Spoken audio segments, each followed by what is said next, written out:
इस A to B C to D. अच्छा, इस एक्सरसाइज को सोल्व करने से पहले आप कुछ चीज़ें देख लें। अगर आप देखें तो इधर दो वेरिएबल हैं, एक डी एक्स है और डी और एक डी वाई। आपने याद ये रखना है कि आपने जब इंटीग्रेट करना है विद रिस्पेक्ट टू एक्स तो आपने वाई को कंसीडर करना है कांस्टेंट, और जब आपने वाई के लिहाज से इंटीग्रेट करना है तो आपने एक्स को क्या कंसीडर करना है, कांस्टेंट।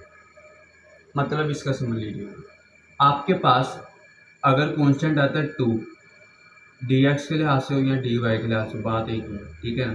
तो आप इसको लिख देते हैं 2x और साथ लिमिट अप्लाई कर देते हैं जो भी इधर ए टू बी जो भी है इधर, ऐसे ही। उसी तरह अगर आपके पास इधर मैं लिमिट 0 से 1 कर दूँ, ठीक है, अगर मैं इधर लिख दूँ y रिस्पेक्ट से करूँ dx के, तो तब आपका क्या होगा। अभी मैंने ये बताया है कि x के अगर लिहाज से किया जाए, रिस्पेक्ट से किया जाए विद रिस्पेक्ट टू x, तो आपका y क्या कंसीडर किया जाएगा, कांस्टेंट। तो मैं कांस्टेंट को किस तरह लिखते हैं कि आपका वही कांस्टेंट जो कि इधर लिखा होता है, जैसे इधर y लिखा हुआ है और साथ आपका वेरिएबल। और अगर इधर होता x वाला तो फिर भी आपने क्या करना था, x एज इट इज और y साथ, मीन्स कांस्टेंट के साथ वेरिएबल आ जाता है। तो आपने ये बात याद रखनी है कि जब आप लोगों का x होगा तो y को कांस्टेंट कंसीडर किया जाएगा और y है तो x को कांस्टेंट कंसीडर किया जाएगा। यही आपकी आइटरेटेड इंटीग्रल का रूल है, ठीक है ना। दूसरी चीज, आप लोग अगर इसको देखें तो सबसे पहले आपने जो सोल्व करना वो ये इनर वाला पार्ट है। आपके पास आपके पास दो वेरिएबल्स हैं, ठीक है, और एक है इनर और एक है आउटर। उसी तरह इनकी लिमिट्स भी दो हैं, एक इनर और एक आउटर। अगर देखा जाए तो dx की जो लिमिट है वो कौन सी है, a टू b, ठीक है, और dy की जो है वो कौन सी है, c से d। तो देखिए, इनर की जो होगी वो इनर वाली आपकी लिमिट्स होगी और आउटर की आउटर वाली लिमिट्स होगी। तो ये बात याद रखिएगा, ठीक है ना। अगर यही क्वेश्चन आ जाए dy मल्टीप्लाई dx, तो अब ये वाली कौन सी बन गई है, इनर, और ये वाली dy मीन्स अगर मैं इसको थोड़ा सा इस तरह चेंज कर दूं कि इधर मैं अब डी वाई लिख देता हूँ, इधर मैं डी एक्स, तो आपने ये नहीं करना कि एक्स को ही इनर लेना है, आपने अब क्या वाई को इनर लिमिट इनर वेरिएबल के तौर पे मानना और डी एक्स को आउटर वेरिएबल के तौर पे मानना। मतलब कि जो अंदर लिखा होगा इनर में लिखा होगा वही इनर होगा और जो आउटर में लिखा होगा वो आउटर वेरिएबल में आएगा, ठीक है ना। तो ये आप लोगों ने बात याद की है। और उसी तरह इनकी लिमिट्स भी चेंज हो जाएगी। जैसे अगर इसको इस केस को मानना रहे तो डी वाई की लिमिट्स इनर वाली ये वाली है, ठीक है ना, और डी एक्स की लिमिट ये वाली, ठीक है ना। तो ये आप लोगों का सिनेरियो चेंज होता रहेगा with respect to change of position of variables, ठीक है ना। तो ये आप लोगों ने बात याद रखेंगे। दूसरी चीज़, जब हमने क्वेश्चन सोल्व करते हो ना तो सबसे पहले सोल्व करना है इनर पार्ट को। सबसे पहले किसको सोल्व करना है, इनर, लास्ट पे आउटर, ठीक है। तो ये आप लोगों ने भी याद रखना है। मीन्स क्या मतलब, डी वाई जो कि सॉरी मैं अब ना सॉल्व इस तरीके से मतलब इस क्वेश्चन के मुताबिक कर रहा हूँ जो हमने हमारा पहला केस था। इधर मैं लिखूंगा डी एक्स, इसकी जो लिमिट है कौन सी लिमिट थी, ए टू बी।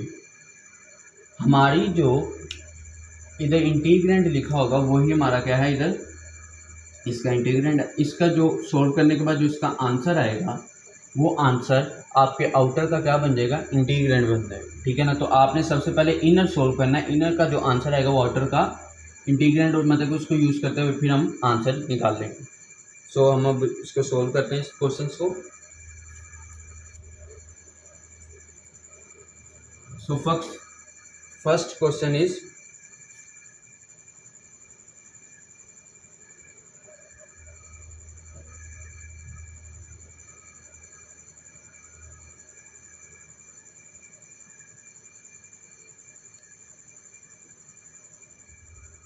अच्छा, इधर एक और इजी मेथड है जिसको हम कहते हैं इंडिपेंडेंट इंटीग्रेंट।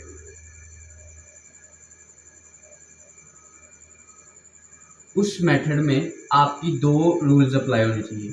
सबसे पहले मीन्स अगर आपने उस मेथड से करना तो आपको दो रूल्स अप्लाई होने चाहिए। सबसे पहले जो आपकी लिमिट्स हैं, लिमिट्स वो क्या होनी चाहिए, कांस्टेंट होनी चाहिए। वो क्या होनी चाहिए, कांस्टेंट। दूसरा, आपके जो इंटीग्रेंड है वो क्या होना चाहिए, इंडिपेंडेंट एंड प्रोडक्ट में होने चाहिए, मल्टीप्लाई होने चाहिए आपस में। मीन्स देखें, आप अगर इधर देखें तो आपका x है और y है, दोनों हो रहे हैं मल्टीप्लाई। x के लिहाज अगर y के लिहाज से देखा जाए तो x कांस्टेंट है, और अगर x के लिहाज से देखा जाए तो y क्या है, कांस्टेंट है। और कांस्टेंट को उसी तरह ट्रीट करते हैं कि आप लोग अगर इसको बाहरी भी लिख देंगे तो आपके वेरिएबल का आंसर आ जाता है, ठीक है ना। कि मीन्स अगर देखा जाए 2 है तो 2 को अगर हमने इंटीग्रेट करना हो, इधर x है, अगर हमारा इधर आंसर है 2x और हमने dx के लिहाज से करना है तो हम 2 को बाहरी भी लिख देंगे ना तो इधर क्या रह जाएगा, इस तरह, ऐसे ही है। तो मतलब कि कांस्टेंट को हम बाहरी भी लिख दें तो मेरे कोई मसला नहीं पड़ता।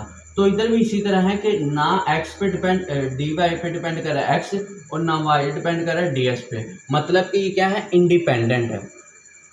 दूसरी चीज़ मीन्स ये प्रोडक्ट में है, ठीक है। पहला क्या था, लिमिट्स कांस्टेंट होनी चाहिए, तो ये लिमिट दोनों कांस्टेंट ही है, ये 0 से 4 है और ये 1 से 2 है, तो ये कांस्टेंट है। तो मतलब कि अब हम अपना इंडिपेंडेंट इंटीग्रेंट वाला अप्लाई कर सकते हैं रूल। तो कैसे है देखिए, इधर आप लोगों की लिमिट्स ये डी वाई क्या है, इनर, और डी एक्स क्या है, आउटर, और इसकी ये जो लिमिट है ये क्या है, इनर, और इसकी जो ये लिमिट है ये क्या है, आउटर। अभी मैंने बताया था इनर वाले के साथ इनर वाली, तो इधर इनर ये है और इधर इनर ये है। इसको आसान तरीका है कि आप लोगों ने इसको साइड पे लिख लिया करें ताकि आपको याद हो। डी वाई की कौन सी है, 0 से 4, ठीक है, और डी एक्स की कौन सी है आपके पास, 1 से 2। तो अब मैं इसको सोल्व करता हूँ। सबसे पहले हमने inner part sorry independent integrant लगा हुआ है तो इसको किस तरह सोल्व करना है, आपने dx भी लिख लेना है और ब्रैकेट में उसकी लिमिट और dy भी लिख लेना है, ठीक है। तो देखें इधर जो dy की लिमिट है वो क्या है, 0 से 4। dy की लिमिट क्या है, 0 से 4, और dx की लिमिट क्या है, 1 से 2। अब आपने क्या करना है, dx वाले बॉक्स में x वाली नंबर से लिख लेने हैं। जैसे इधर 2x के साथ लिख लें, y के साथ लिख लें, दोनों का कोई मसला नहीं है। तो इधर मैं लिखूंगा 2x, और इधर dy है तो dy के साथ मैं कौन सी लिख लूँगा, y वाली। तो इंडिपेंडेंट इंटीग्रेंट में ये नहीं होता कि आपने सबसे पहले इनर वाला सोल्व करना है फिर आउटर वाला सोल्व करना है, बल्कि इंडिपेंडेंट में क्या होता है कि आप दोनों को एट अ टाइम सोल्व कर सकते हैं। बाकी अगर प्लस हो रही है, माइनस हो रही हैं, या आपके वेरिएबल जो आपके लिमिट्स है वो वेरिएबल में है, तो फिर आप इस तरह नहीं कर सकते। ये सिर्फ इसी सूरत में हो सकता है जब वो इंडिपेंडेंट इंटीग्रेंट होगा, तो तब आप इन दोनों को एट अ टाइम ज़रब करके सोल्व कर सकते हैं। अब उसके बाद अब हम इसको सोल्व करते हैं। देखिए इधर 2x है, आपको पता है ना कि एक्स स्केयर का जो आपकी डिफ्रेंशिएशन होती है वो 2x होती है, तो इंटीग्रेशन रिवर्स है, तो 2x से फिर किस में चला जाएगा, x2 में। तो इसका आंसर क्या आएगा, एक्स स्केयर, ठीक है। लिमिट अप्लाई कर दें 1 से 2, इसका आंसर क्या है, जो आपके वेरिएबल के लिहाज से वेरिएबल का आंसर होता है वो क्या आता है, वाई स्केयर ओवर 2। मीन्स इसकी पावर में 1 प्लस करें तो क्या आएगा, 2। वही 2 आप कहाँ लिख दें, नीचे लिख दें। इधर क्या, इससे लेकर कितने तक है, 0 से 4 तक। अब मैं इसको सोल्व करूँ, 2 का स्केयर माइनस 1 का स्केयर, एक ये, इसको अब सोल्व करें 1/2 साइड पे, 4 का स्केयर माइनस 0 का स्केयर। तो इसको सोल्व करें 4 - 1, इसको किया तो 1/2, 4 का स्केयर 16 माइनस 0, ठीक है। अभी इधर आंसर आ गया 3, इसको मैं इससे कैंसिल करता हूँ 8, क्योंकि ये -0 इसका आपने लिखने की जरूरत है। 8 3 का क्या हो गया, 24। तो ये आपका क्या आ गया, आंसर आ गया। क्लियर हो, नोट कर लें इसको।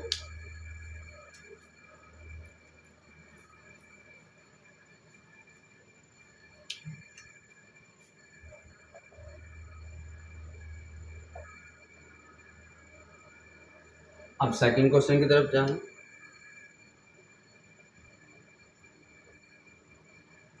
अब इधर देखें, लिमिट्स तो कांस्टेंट है लेकिन ये आपस में ज़रब नहीं हो रहे बल्कि क्या हो रहे हैं, प्लस और माइनस में। तो मैंने भी बताया था प्लस और माइनस में आपकी ये चीज़ डिपेंड नहीं करती, ठीक है ना, इंडिपेंडेंट टर्म्स नहीं होती। तो सबसे पहले आपने देखना इनर, और ये क्या है, आउटर, और इधर भी ये इनर है और ये क्या है, आउटर।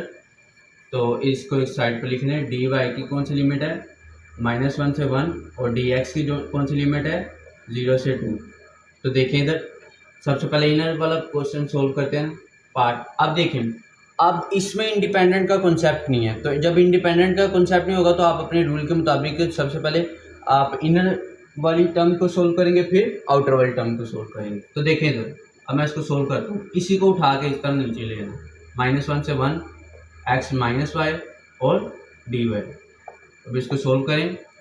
अब इधर देखिए x है, x के लिहाज y के लिहाज से x क्या होता है, कांस्टेंट, और कांस्टेंट का आंसर क्या होता है, x उसी कांस्टेंट के साथ वेरिएबल मल्टीप्लाई, क्लियर है। फिर माइनस y 1 है, y का एक्सपोनेंट 1 है, y के लिहाज से y का क्या आंसर होगा, +1। तो 1 + 1 क्या होता है, 2, वही 2 आपने क्या कर देना, नीचे लिख देना। फिर लिमिट्स अप्लाई कर दें। उसके बाद अगर मैं 1, अच्छा ये भी याद रखिएगा कि आप जिसके मुताबिक आपने सोल्व की उसी की लिमिट, उसमें लिमिट पुट करेंगे। मीन्स अगर आप इधर 1 x में पुट कर दें तो आपको गलत होंगे, ठीक है ना। आपने किस में पुट करना है, y में पुट करना है। तो इधर मैं पुट करूँ x 1, ठीक है, माइनस y स्क्वायर का आंसर 1 आएगा, ठीक है ना, क्योंकि y स्क्वायर 1 का स्क्वायर 1/2 माइनस, अगर मैं -1 से पुट करूँ तो इधर आंसर आ जाएगा -x, और इधर आएगा -1 का स्क्वायर 1/2। अब मैं अगर इसको माइनस अंदर ज़रब तो क्या हो जाएंगी, चेंज हो जाएंगी, साइन चेंज हो जाएंगे। तो इधर आ जाएगा +x और +1/2, ये इससे क्या हो गया, कैंसिल। तो x + x = 2x। तो ये आपका आंसर आया इसका इनर वाले का। अब आउटर वाला निकालना है। आउटर वाला क्या है, dx, और इधर कौन सी लिमिट है, 0 से 2 है। ये जो आपका ये इनर का आंसर है वो इधर क्या यूज़ होगा, एज इंटीग्रेंड यूज़ होगा। और अभी मैंने बताया था कि 2x जब भी आ जाए तो उसकी इंटीग्रेशन क्या होती है, x², ठीक है ना। 0 से 2 इसकी लिमिट्स हैं, आप लिमिट्स अप्लाई करें तो इसका आंसर क्या आएगा, 4, ठीक है ना। तो ये आपका क्या है, सेकंड क्वेश्चन का आंसर है 4। नोट कर लें इसको।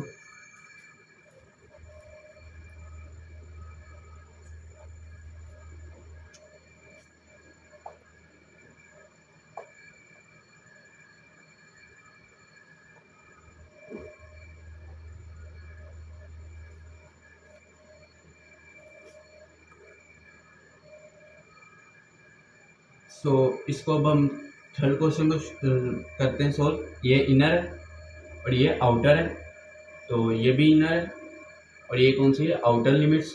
तो dx की कौन सी लिमिट बन रही है, -1 से 1, dy की कौन सी लिमिट बन रही है, -1 से 0, ठीक है।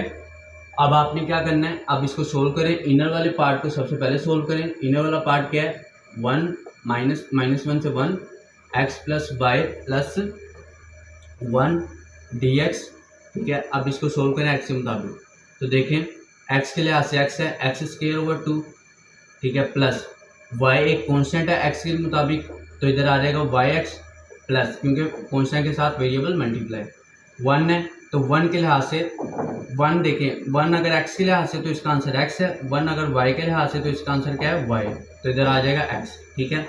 लिमिट्स अप्लाई करें -1 से 1। तो अगर मैं इसको सोल्व करूँ 1 का स्क्वायर तो 1/2 आ जाएगा प्लस। अब इधर किधर पुट करना है, x के अंदर पुट करना है ना, क्योंकि x के मुताबिक है। तो इधर आ जाएगा 1y x के साथ मल्टीप्लाई प्लस x की जगह 1 माइनस लोअर लिमिट क्या है, -1 का स्क्वायर क्या होता है, 1। तो इधर क्या आ जाएगा 1/2 प्लस माइनस इधर पुट करेंगे तो -y मीन्स इधर -y आ जाएगा, ठीक है। अब इधर भी -1 पुट करेंगे तो आंसर क्या आएगा, -1 आ जाएगा आंसर। अब इधर एक 1/2 plus y plus 1 -1/2 plus y plus 1। अब आप इसको अंदर मल्टीप्लाई करेंगे तो आपका आंसर आ जाएगा -1/2 से 1/2 कैंसिल, y प्लस अगर आप देखें तो 1 इधर और 1 इधर, तो इधर आंसर आ जाएगा 2y प्लस 2। जब मैं इसको इसमें से 2 कॉमन ले लूँगा तो इधर क्या रहेगा y प्लस 1। तो ये आपका क्या है आंसर है। अब आपने इनर सोल्व कर लिया, अब आपने कौन सा सोल्व करना है, आउटर सोल्व करना है। तो आउटर वाला कौन सा है, dy, और इसकी लिमिट क्या लिखी हुई है -1 से 0। इसमें कौन सा चीज़ यूज़ होगी, 2y प्लस 1। तो देखें आपने 2 को बाहर निकाल लिया, y के लिहाज से y का आंसर क्या आएगा, y²/2, ठीक है, प्लस 1 के लिहाज 1 का आंसर क्या आता है, y के लिहाज से y, ठीक है ना। जिस वेरिएबल के लिहाज से किया जाएगा उसका 1 का आंसर वही होगा, ठीक है ना। अब अपनी लिमिट्स अप्लाई करें, -1 से 0। अगर 0 अप्लाई करूं तो आपको पता है आंसर क्या आएगा, 0 ही आएगा, क्योंकि 0 स्क्वायर 0, 0 बाई भी 0 आ जाएगा, ठीक है ना। माइनस दूसरी देखें, -1 का स्क्वायर 1, 1/2 आपका आंसर, -1 इधर पुट करेंगे तो प्लस माइनस -1 आ जाएगा आपका आंसर। तो देखें अगर मैं इसको सोल्व करूँ 1/2 से -1 करेंगे तो आपका आंसर -1/2 आ जाएगा। माइनस माइनस प्लस, और ये 2 से क्या हो गया कैंसिल, तो आपका आंसर क्या रहेगा 1। तो ये आपका किसका आंसर है, सेकंड क्वेश्चन का आंसर है। नोट कर लीजिएगा इसको।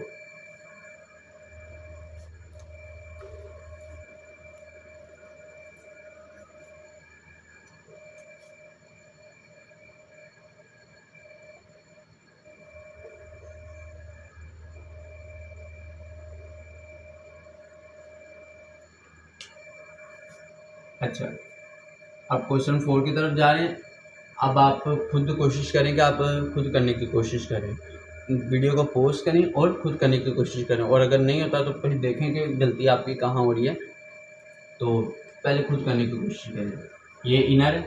अच्छा, सबसे पहले इसको थोड़ा सिंप्लीफाई कर लें तो इसका आंसर आ जाएगा 0 से 1, 0 से 1, 2 को इधर मल्टीप्लाई करें तो 2 - x² प्लस y²/2, ठीक है, dx dy आ जाएगा। तो ये आपका आंसर है। तो अब मैं इसको ज़रा सोल्व कर रहा हूँ। तो देखिए इधर सबसे पहले इनर वाला पार्ट सोल्व करेंगे, और dx की कौन सी लिमिट है, ये भी इनर है, और ये क्या है आउटर। इसको आप ना इधर सोल्व कर लें, इस तरह इधर इनर आउटर, और अगर देखा जाए तो दोनों की लिमिट सेम ही है। dx की भी 0 से 1 है और dy की भी 0 से 1 है। तो आपने इसको जरा देखें, इनर पार्ट सोल्व करें, dx 0 से 1, 2 - x² प्लस y², ठीक है। इधर एक चीज़ याद रखें,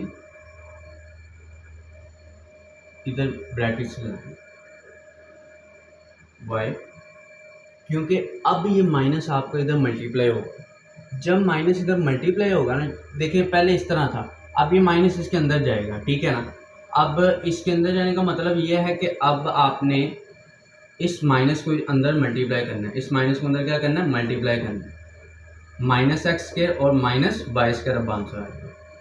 और ये 1/2 को मैं बाहर निकाल, ये नीचे वाला जो 1/2 था इसको मैं बाहर निकाल। तो ये याद रखिए, गलती ना कीजिएगा, माइनस को अंदर ज़रा पढ़ना है। लिमिट्स अप्लाई करें, 2 की होगी 2x, क्योंकि कांस्टेंट के साथ वेरिएबल, माइनस x² एक वेरिएबल ही है, तो x में 1 प्लस हो जाएगा, x 3/3 रह जाएगा, माइनस y² एक कांस्टेंट है, कांस्टेंट के साथ वेरिएबल मल्टीप्लाई हो जाता है, 0 से क्या आ जाएगा आंसर 1 आ जाएगा। अब अगर मैं 1 पुट करूँ तो इधर आंसर क्या आ जाएगा, 2 - 1³ 1/3 माइनस, अगर इधर देखा जाए तो y² आपका आंसर है, माइनस अगर 0 तीनों में पुट करूँ तो आंसर क्या रह जाएगा 0, ठीक है ना, आंसर क्या रह जाएगा 0। तो अगर देखा जाए, अब इसका आंसर निकालते हैं, तो इसका आंसर आ जाएगा 1/2, 2 - 1/3 करेंगे तो इसका आंसर आ जाएगा 2/3। इसका आंसर क्या रह जाएगा 2/3। 3 to the 6, 6 - 1 5/6,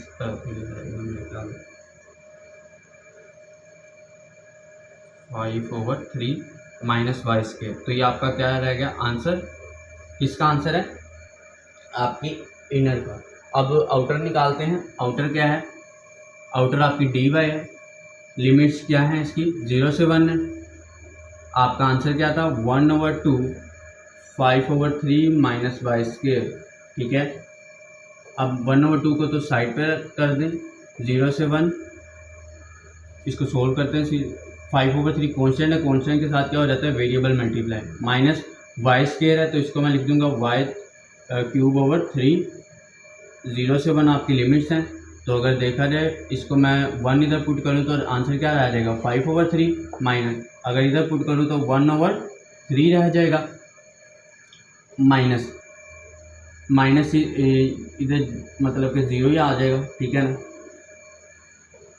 तो अगर मैं इसको सोल्व करता हूँ 1/2 3 5 माइनस 1 1/2 4/3, ये 2 से क्या हो गया? कैंसिल, 4 से क्या कैंसिल, तो इधर बचा 2, तो इधर आंसर क्या बच गया? 2/3। यही आपका क्या है? आंसर है किस क्वेश्चन का? 4th क्वेश्चन का। अच्छा, अब मैं आपको एक और चीज़ बताता हूँ। आप dx dy और इस लिमिट्स को अलग अलग करके, मतलब कि अगर आप इस माइनस के इस तरफ और इस तरफ अलग अलग करके भी लगाएंगे ना, ये अप्लाई करेंगे तो आपका रूल अप्लाई हो जाएगा। ठीक है ना? कि आप इसको इधर मल्टीप्लाई करें, इसको भी इधर मल्टीप्लाई, ये एक क्वेश्चन बन जाएगा और 1 वाला एक क्वेश्चन बन जाएगा। तो आप इसको अलग अलग करके भी एक दफ़ा ट्राई कीजिएगा।